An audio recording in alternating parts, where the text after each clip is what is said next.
It's been a long time since I've sat in front of a camera and done this, so we're gonna see how it goes.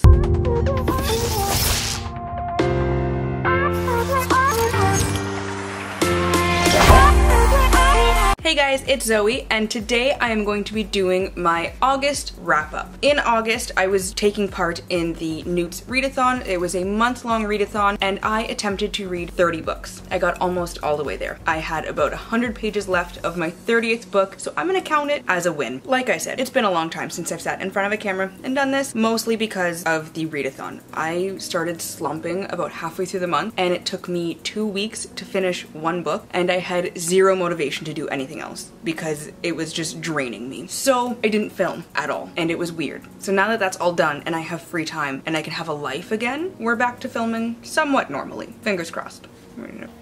Since I last talked to you guys, Kurt and I have actually set a date for our wedding. It's gonna be October 24th of 2020, and I cannot wait. And we have our wedding reception venue. Our ceremony is gonna be basically just a renewal of the vows, because we're planning on getting legally married this year, and then it's just like the main reception that we'll be doing in 2020. But because we have all of that, this week we are going to sit down and figure out our wedding hashtag. If you remember back to June, was it? Maybe? Don't remember. When we started looking for our reception venue, I had you guys give me your ideas for a wedding hashtag. We are finally gonna get around to that. But what was I saying? See, it's too hot. It's too hot for this. Hashtag, yes. Yes. So I will be doing a giveaway for a $50 gift card to Book Depository, which, if you don't know, has free shipping all over the world. So if you have any new ideas, pop them down below. I will be going back through everyone who gave ideas for a hashtag and going through that, and anybody who gives new hashtags right now. Now that that is all out of the way, I think that was the only thing I had to talk about before I got into this. So without further ado, let's get into this wrap up. Where's my paper? Don't spin that way. Hey.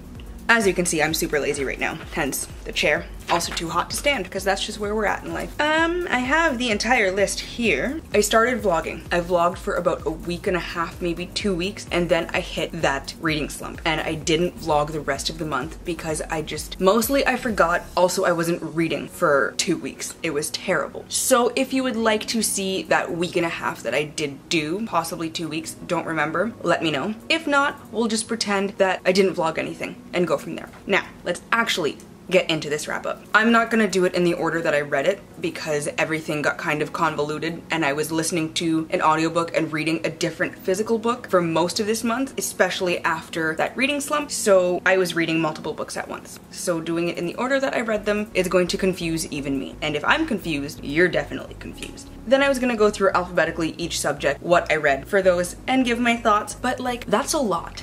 Also, I have a pile of 30 books next to me on that set down there. I didn't go through them before because why would I be prepared? Prepared, maybe is the word? I don't know. We're struggling. I did not prepare them. I had them kind of in the order that I read them, but then my stacks fell and now they're just everywhere. So I'm gonna pick up a book at random and tell you what I thought about it. Briefly, what I thought of each book, because like I said, there are 30 here. That's a lot. I don't wanna be here that long, and you don't want me to be here that long. In the description box, I will put the subject, the challenge, the level, and the book, so you can have some semblance of how I did it. But for this video, it's just gonna be all over the place, like my brain. This is mostly gonna be telling you what I thought of these books. That's what we're here for. So we're just gonna get into it. We are starting with...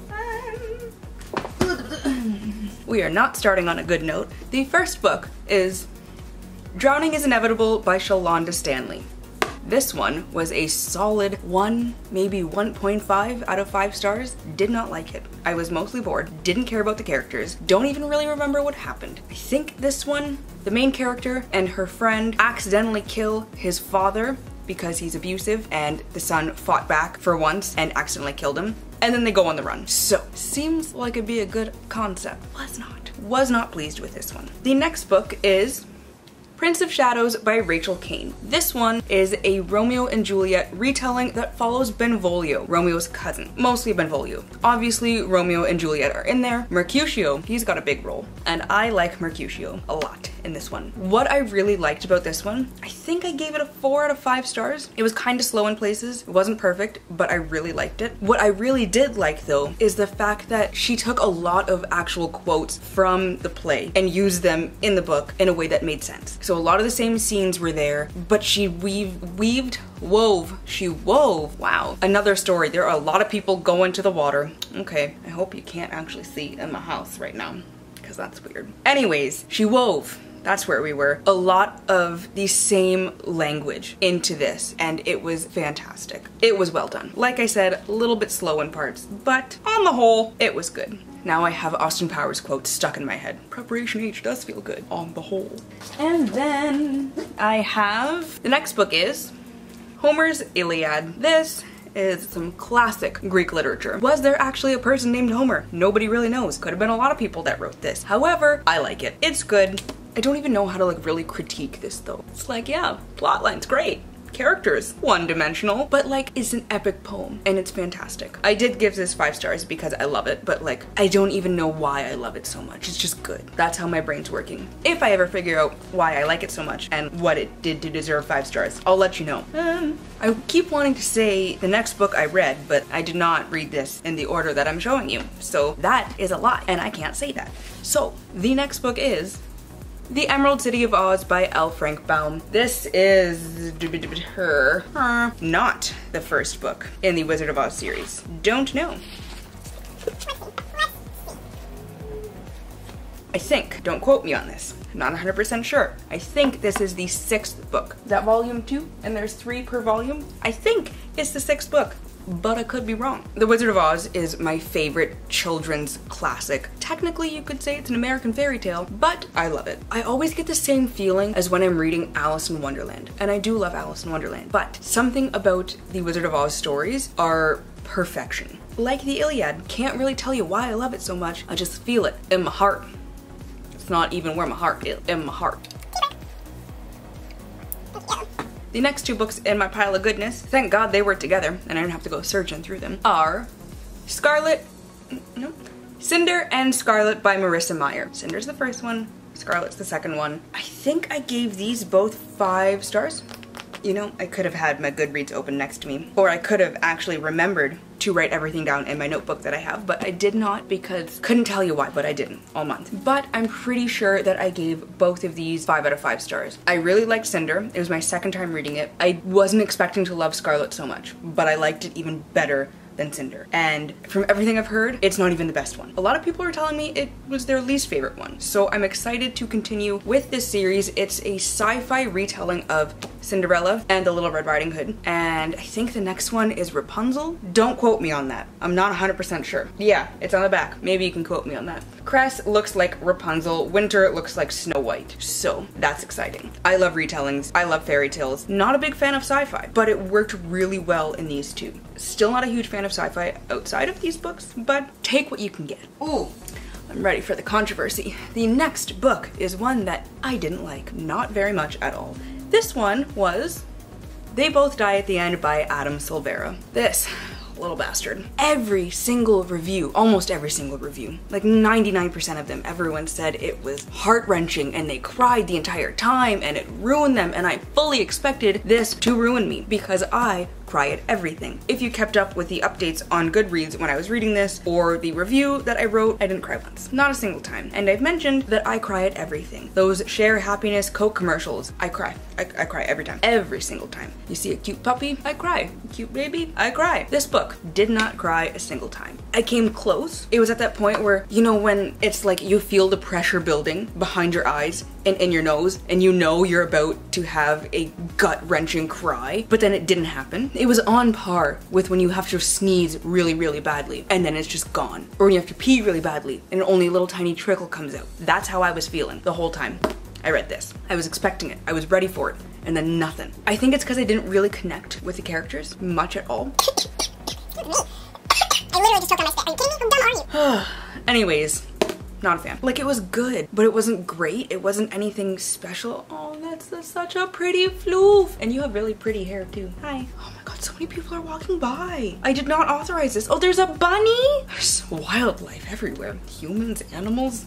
All animals, I guess? I don't know. Moral of the story, wasn't a huge fan. I am gonna read his other stuff. This was the first thing that I read by Adam Silvera. I'm going to read his other stuff just to see, but like, it didn't do it for me. I don't know. It might have been because I listened to the audiobook, and Rufus's character, I did not like the narrator for that part. I did not like him. Something about his voice threw me off. One of the most disappointing books this year so far. Maybe it was just too hyped up? I don't know. Still disappointed. Speaking of disappointments, this next book is the reason that I almost did not finish this readathon. This book is the reason that I spent 2 weeks on the same book. This one was The Queens of Innis Lear by Tessa Grattan. I read this right after Prince of Shadows. I remember that because Romeo and Juliet retelling, King Lear retelling. I've never read King Lear. I know what happens, but I've never read it. So I didn't have high expectations on the retelling front for this one, but I had high expectations from the synopsis. I was so ready for this one. It sounded so good. And it's not a skinny book. I like this. I don't like short books. And then something about the chapters, they look almost like Game of Thrones. So I was excited. I was like, yes, it's gonna be kind of Game of Thronesy. If they're stealing the layout, it's gonna be like Game of Thrones. Cool. Was not. Maybe, I don't even know if I gave this 2 stars or 3. It was such a good idea. Again, didn't connect with the characters, not a big fan. I only really liked one of them, and that was like sometimes. It just, ugh. That's generally how I feel about this book, just ugh. Such an epic letdown. Oh my god, it still hurts me. I had to start listening to the audiobook. I wasn't going to. I wanted to read this one the whole way through in the physical copy. But every time I would pick it up, I would only read a page or 2 and then lose interest. And I kept waiting for it to get better. Like, it was good, but it wasn't mind-blowing, and I kept waiting for it to get better, and it never happened. And I picked up the audiobook, and that is the only reason I think I finished this book in August. It's just not good. I was so sad. Such high expectations. I would finally start caring about a character for the scene, and then right after I'd be like, okay, you're back to being just blah. Not a fan. Not a fan at all. Because I am so sad, I need to perk myself up. These next books, that's how we speak English. Awesome. Both 5 stars. Both killed it. So good. These ones were City of Lost Souls and City of Heavenly Fire. I have talked about this series multiple times on my channel. How I read the first 3 and my copy of City of Glass actually says the last book in the trilogy, and then a few years later it's like, surprise, we got more books, yay! And I was just like, no, we're done. I'm done with you. Sorry, next. And then I was finally like, I think I need to finish them. A big part of it was seeing Emma from Emma Books talk about them so much. There's gotta be something to them. If so many people like them that much, and if somebody feels about them the way I feel about Harry Potter, I gotta give it a chance. So I did. The 4th book, City of Fallen Angels, I liked it. It was still 5 stars, but there were parts where I was like, it didn't need to happen. You could have been done. It just dragged. And then I got to City of Lost Souls, and I loved it. It was so good. Definitely deserved every single one of those stars, and it didn't feel like it dragged at all. I was like, how's it gonna get any better? And then I read City of Heavenly Fire. If I could give more than 5 stars. It's a brick, first of all, which means I was highly excited going into it for more than one reason. The entire way through, it was just, how much more could you put these characters through? But it worked. It was so good. And then the ending, the epilogue, like, what? So now I need to read the Infernal Devices, and I'm going to be buddy reading those with a friend of mine. 1 book a month. So I'm gonna stick to 1 book a month. I'm gonna try my best to stick to 1 book a month. What is next? Ooh. Speaking of perfect fantasy, this one came in a fairy loot box, I believe. Yes, sprayed edges. I had high hopes going into it, and I was like, this is gonna be good. This sounds delicious. I'm ready. And it was better than I expected. This one was Onyx and Ivory by Mindy Arnett. Dragon-esque creatures. Flightless dragons. Night drakes. Oh, it was so good. It was so good. Everything about it. I also like the sprayed edges a lot. I loved the characters and the world building, and it ended on such a good note. There was so much, like, I knew what was happening right from the beginning, but that didn't take away from it. Although I wasn't totally expecting who was actually behind everything. I kind of was, but not 100%. I wasn't totally sold on my theory, and it worked. It worked so well. Oh, I need the second one. I need it, like now. Still waiting. Don't have it yet, but I want it. And then we have one that wasn't what I was expecting. It was so hyped up, and it was good, but I don't think it was worth as much hype as it got. This one was The Cruel Prince by Holly Black. It was good. Didn't really care about most of the characters. World building was cool. Not 5 stars. I think this was like a solid 3, maybe 4. Don't remember what I rated it, but it was definitely, I think it was like 3.5 maybe. Not worth all the hype. It was just nothing special. I don't know. I wasn't a huge fan. Mostly because nothing really stood out. Nothing got me right from the beginning. It's like, yes, this is perfect. This book is 5 stars no matter what. Halfway through, still kind of feeling that. At the end, still nothing to turn it into 5 stars. Or even like a 4 or a 4.5. Just very average, this whole thing. I'm gonna continue with the other books, for sure. Because I'm an animal and I cannot stop a series and say I'm done. I'm totally done with this. Not gonna continue. Because I have no self-control. And I need to know how things end. So I'm gonna read the second one's The Wicked King, I think it's called, but it's not one of my most anticipated sequels. It's just kind of meh. At some point last month, I read one of my childhood favorites. Love the movie. This is one of them more than the other. This one was Charlie and the Chocolate Factory by Roald Dahl. I love it. Always 5 stars. It's such a wholesome little story. Warms my heart. Makes me crave chocolate, which isn't hard. It's perfect. I love Charlie Bucket. I just wanna squeeze him. He just needs hugs and warm clothes, but like mostly hugs. Next book is by an author that I have talked about. Again, not the greatest. It was very average. This one was The Coldest Girl in Cold Town by Holly Black. Didn't care about the characters. World building was just, it was good, not the greatest. The whole way through, I was like, is it still going? We can be done with this. Don't even really remember how it ended because it was just meh. I am going to try and read other stuff by her. Like I said, I'm going to read the sequel to The Cruel Prince, but she's not one of my favorite authors. This one might have been just because it's a vampire story, and while I like them, they're not my favorite. I think I've just outdone myself. I am gonna reread the House of Night series and finish it because I need to finish it, but maybe it was just these vampires. Not a big fan. Don't know, but it was all very meh. The most worthy of the 5 out of 5 stars was this book, which was Quidditch Through the Ages by Kenilworthy Wisp. That gives a little background to the sport, how it started, the different teams, how they got to where the sport is, and some other little tidbits of information. It's perfection. Anything from the Harry Potter world is perfection, except The Cursed Child, because you were fan fiction that wasn't even that good. I swapped out The Raven Boys for this book, which was Anti-Goddess by Kendara Blake. For some reason, I thought that I hadn't finished this book. I didn't remember finishing it. But when I got to the end, I was like, oh right, I did finish this. And I hated the ending because why would you do that? However, need to read the sequel to see if the ending is corrected. Don't think it will be, but I'm holding out hope. It was good, not the greatest. Again, Greek mythology, I love it. Usually one of my favorite things to read about, but it might have just been too short. I think that's what it was. It could have been fleshed out more, but it wasn't. Maybe 4 stars? Don't remember. Do I remember anything? The answer is no. The next book I have here is Beyond a Darkened Shore by Jessica Leek. This is a historical fiction, and I love historical fiction. This, I think I gave it a 4, maybe 4.5 out of 5 stars. I wanted a little bit more from it, but I love the characters. I love the world building and the setting and everything. I don't know if there's a sequel or if there's gonna be a sequel. I want there to be one because I feel like there's a little bit more you can do with it, but I liked it. I did like this a lot. I think I read this after several mediocre books. This is the second last book that I read in August after the Holly Black ones. So I was in like a very mediocre state. So that might have been why this wasn't 5 stars. I don't know. I might give it a reread in a few months just to see. But I did enjoy this one. The next was yet another of my favorites, which was, wow, the annotated Wizard of Oz. This is like, there's a lot in here. It's the first Wizard of Oz book with a lot of extra information about L. Frank Baum and the story. There's a large introduction to the Wizard of Oz. And then it has the whole of the first story, and then that is annotated as well, and then notes after. This is for people like me who are huge fans of the Wizard of Oz. Obvious 5 stars. Then I have yet another book that I don't know how to rate.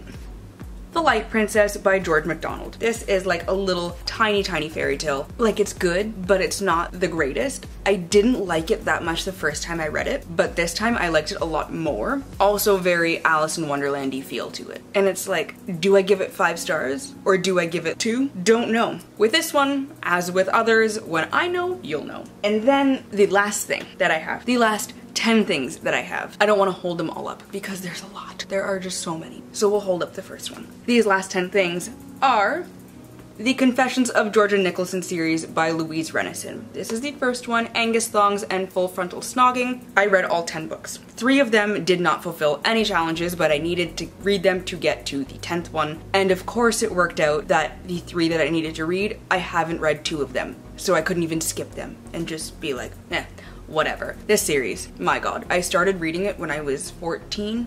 Maybe. It cracked me up so much when I was that age. And I was really worried about starting it again because I was worried that my sense of humor had changed and I wouldn't find it that funny. Little did I know, my sense of humor has not changed at all, and I was crying at some points. I was laughing so hard. Most of these books, there's not a single page where I'm not laughing at something. Georgia, her whole family, her friends, all of the people they hang out with, perfection. I love every single character in here, even her best friend, who I didn't like much most of the time, because she's kind of an idiot, but I loved her. Did I say it? Don't know if I said it. Whole series, 5 stars. I think I said it, but we're gonna say it again, just in case. And I think that's it. With that, we have come to the end of my August wrap up. Finally, 30 books later. This lighting has changed so much because the sun's setting. Not gonna complain. Anyways, where was I going with this? If you participated in the NEWTS Readathon, definitely let me know down below in the comments what subjects you completed and if you completed all of the ones that you wanted to, or if you went above and beyond and completed more than you wanted to. As always, to stay updated with my current reads and how I'm feeling about them, you can follow me on Instagram, Twitter, and Goodreads, all at your book nerd Zoe, which I will leave linked down below in the description box, as well as everything with the subjects and the challenges, that's the word, because didn't want to go over the same stuff twice. If you like this video, please give it a thumbs up and subscribe, and I hope you all have a wonderful day and get at least a little bit of uninterrupted reading time. I'll see you in the next video. Bye! This is how we do it.